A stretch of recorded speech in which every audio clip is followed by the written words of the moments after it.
how does it have to deal with you not financially, you're not the breadwinner, I'm the breadwinner, and you're a cheater? Yo, no, I'm straight. Like, I'd rather just, like, I'm good, my guy. Okay, it's about to start, like, I think it's about to start coming down a little harder, so I'm just gonna go in the car, so I can carry out this conversation. But I'm still trying to figure out what I want to do as far as like which direction my YouTube is going. And it's just like I'm locking in. When I'm locking in, I don't have time for distractions. Like, I love my peoples, but they are heavily distracted. And they're in a place right now where it could have been prevented, the position that they're in right now, the financial situation. And like, I've made dumb decisions, and it ain't even dumb decisions. It was really like, I was just never able to make enough until recently. Oh yeah, it's starting to rain harder. Fuck.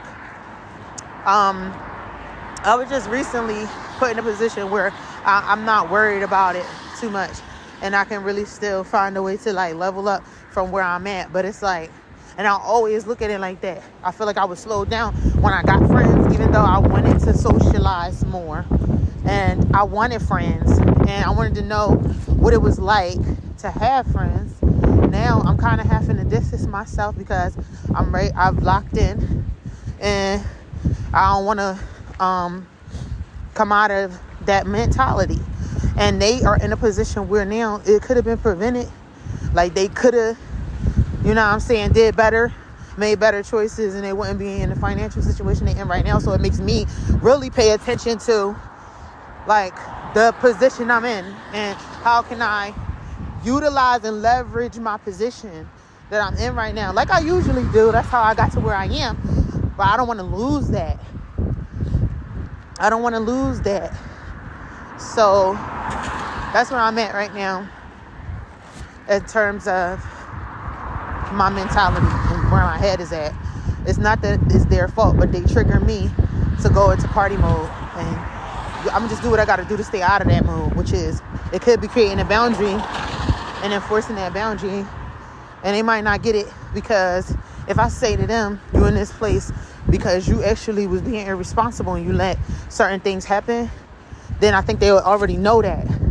However, they don't know that that's the reason why I have to keep my distance and focus on me and what I'm doing, because I have 4 kids who's counting on me to make better choices every year and every day. Like, and it's never like not a better choice. It's like always more options. Setting more boundaries for yourself, whatever that looks like for you. It's like, do whatever you gotta do to get to your next level.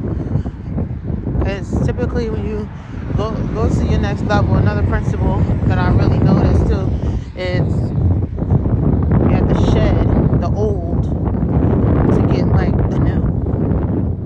So you have to shed it's just like you gotta shed who you was to get to who you're becoming. I'm okay with that.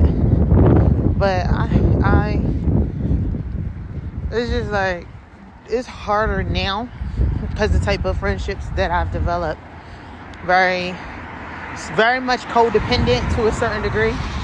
This is exactly why I don't like to have friends, because it's like, I do feel like I have to sometimes I feel like I gotta move on without my friends, because their life and my life is so different, especially now with my decision to just stay to myself. I feel like I'm stronger alone in terms of like friends. I'm not saying I don't need support, because I have support. Like right now, I have a community that's, centered around staying sober.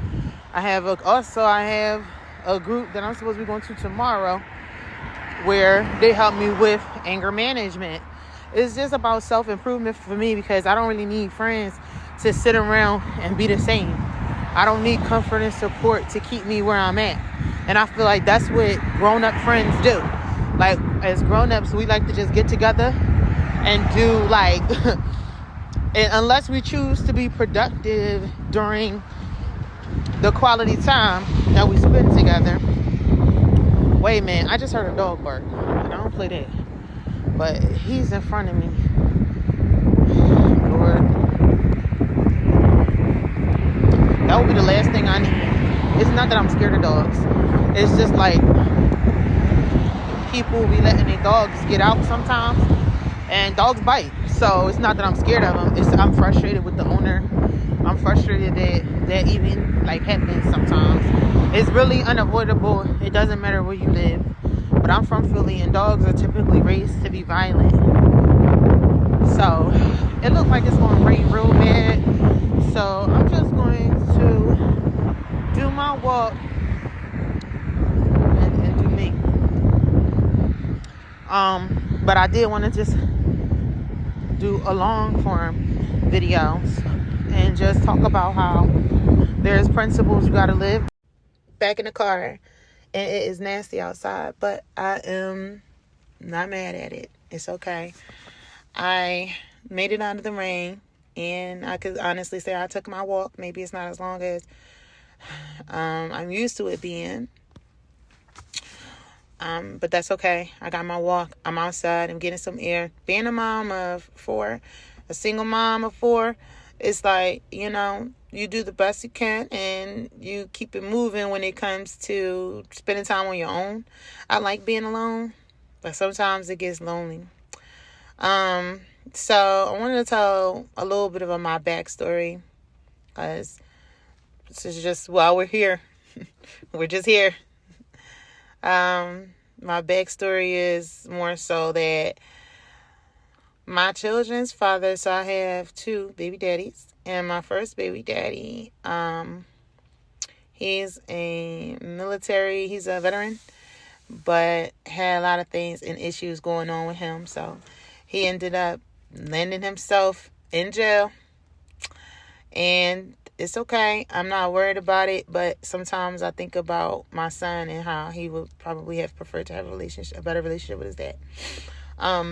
A closer, more consistent relationship with him.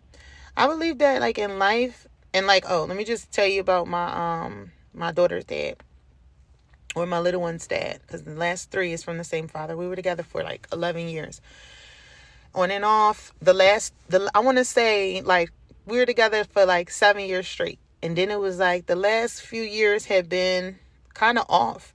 Like, we broke up, and I knew that was it. I was like, I'm not giving no more.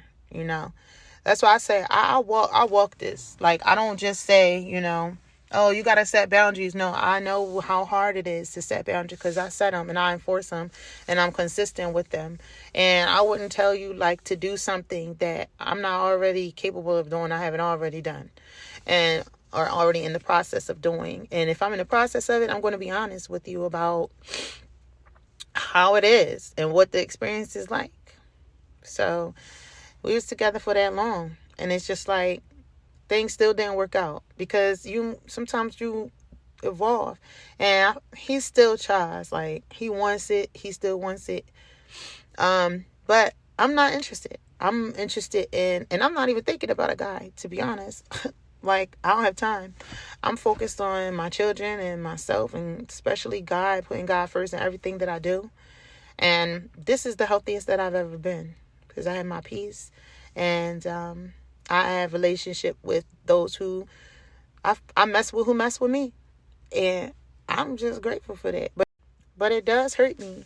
It hurts me that him and I had so many plans. He proposed to me, that we had so many plans, and you know, he didn't follow through with those things, and now I'm here as a single mom for the second time in my life. I'm not doing it again. So the next time I'm with someone, that person is probably going to be like a long time from now, and I may be stuck in my ways, and I accept that I may be single forever, but I'm trying to make it to heaven. Honestly, I'm not perfect. Like, I'm not, but more important than anything, I definitely want to glorify the Lord. So, God first. Seek ye the kingdom of heaven and his righteousness, and all will be added unto you. And doing the best I can to make sure that I am giving myself the best shot to making it to heaven. I thought it was something on my lip, but still though, as a mom, it gets hard. I can't sit and act like it's not hard raising children by myself. It's hard, and you don't ever feel like you make enough, and you always feel like you kind of broken. Like even if you are so healed and you did so much, to be honest, you feel like you always kind of broken in a sense. Like, I don't have the other person to help me. But this is what I want to say to encourage you though, is that one day these kids are gonna grow up. That's my number one encouragement for myself, is these children are going to get older, and they are getting older, and time is not waiting for anyone. And I should be more focused on myself than I am on a man anyway. Like, even if I was married, I still would have to focus on doing the things that I'm doing now. I just would have a partner. And I feel like we just invest too much into relationships and not realize while we're even in it. Some people are in it like they just want that codependency.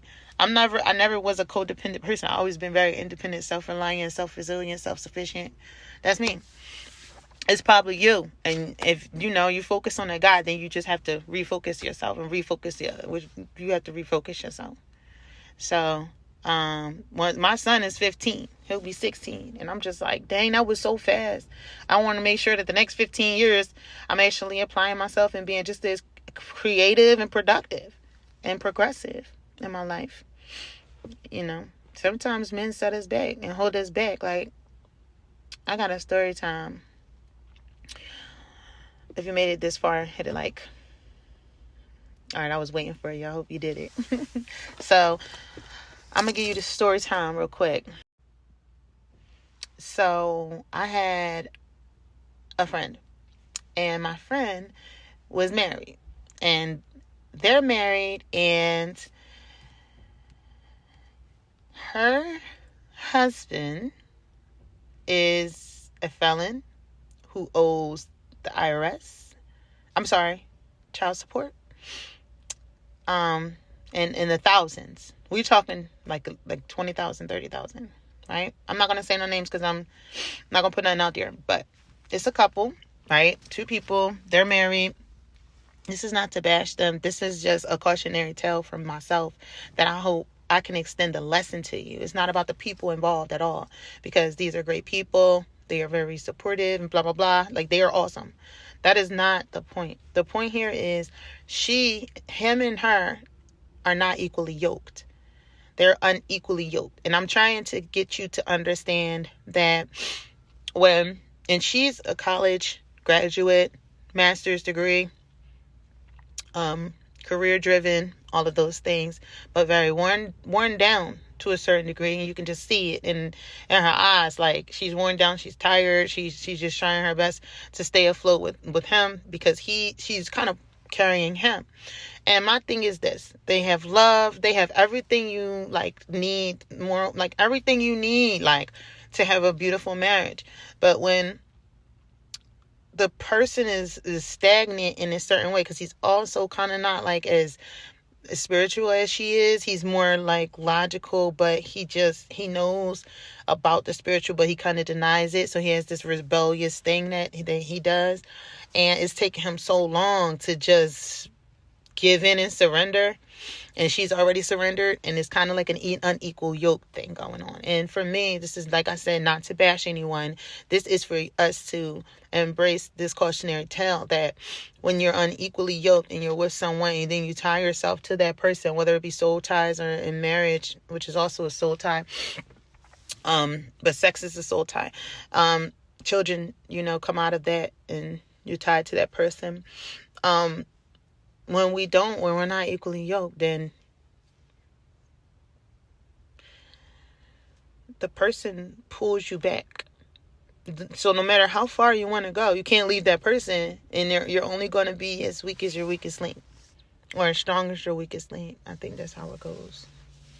I learned from that situation, and I feel like that's not the only thing I learned from. I'm just wrapping it up in a nice pretty bow, but it's so many other things like infidelity and those types of things that she has to deal with. Like, how is it that I have to deal with? How does it have to deal with you not financially? You're not the breadwinner. I'm the breadwinner, and you're a cheater. Yo, no, I'm straight. Like, I'd rather just, like, I'm good, my guy.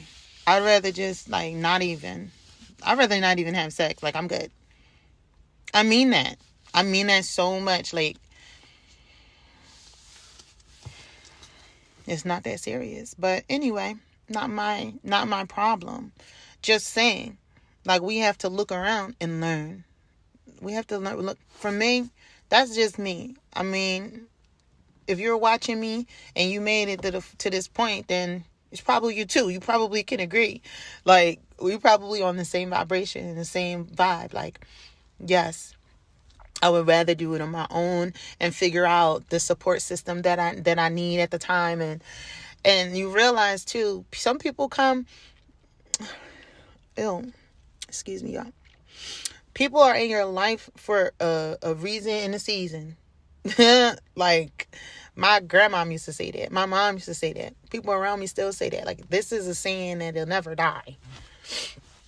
And sometimes some people get married to the person that's supposed to only been for a season.